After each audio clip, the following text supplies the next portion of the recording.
về tập trao nhá, cô này là chơi chuẩn bị cái đó, cái bắn tiếp, nó thấy bóng, quay nước đấy, không ấy, nắng không? Cái tao ná chặn nó nắng chứ không?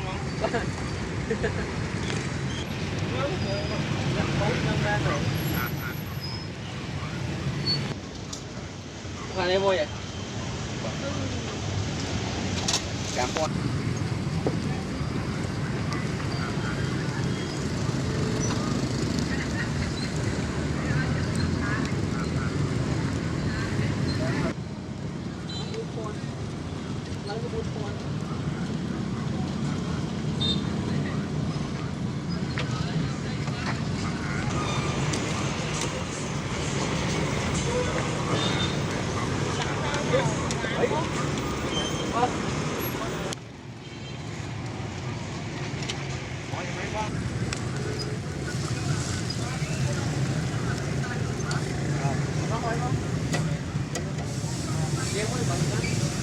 tầm con hay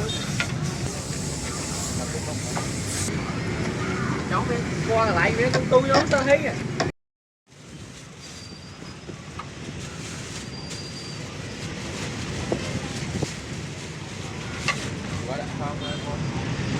Con áp hẻm quá không? chơi các bạn Chơi.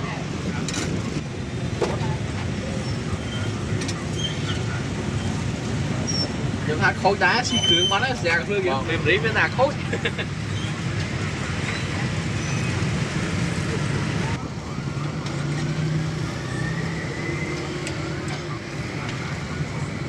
chơi có một nào muốn bên nhau nè.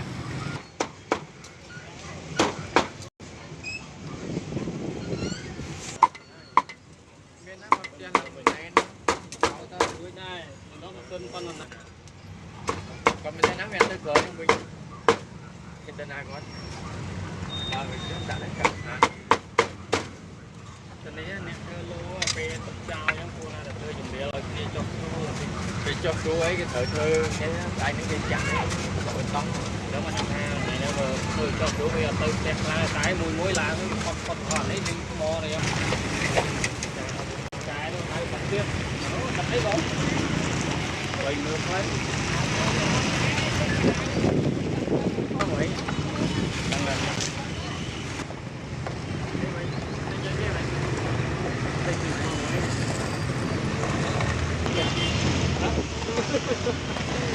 cái cái lấy con thì không ấy chặt xì kia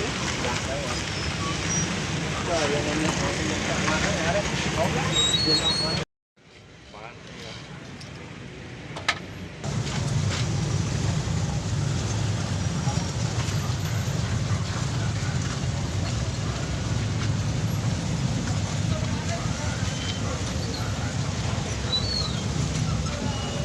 cái này tụi anh lấy này là luôn hết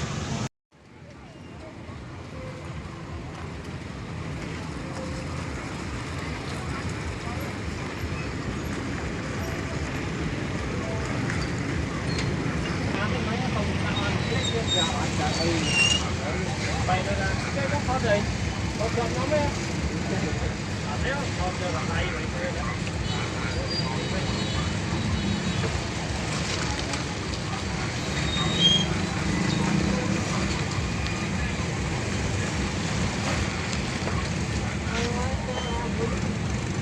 mới trực tiếp không xe thì biết mong phớ mong còn vậy con container con đuổi con lên đấy thắp không đợi rồi chụp đợi phát đợi con phát đó ra từ một đuổi xe mấy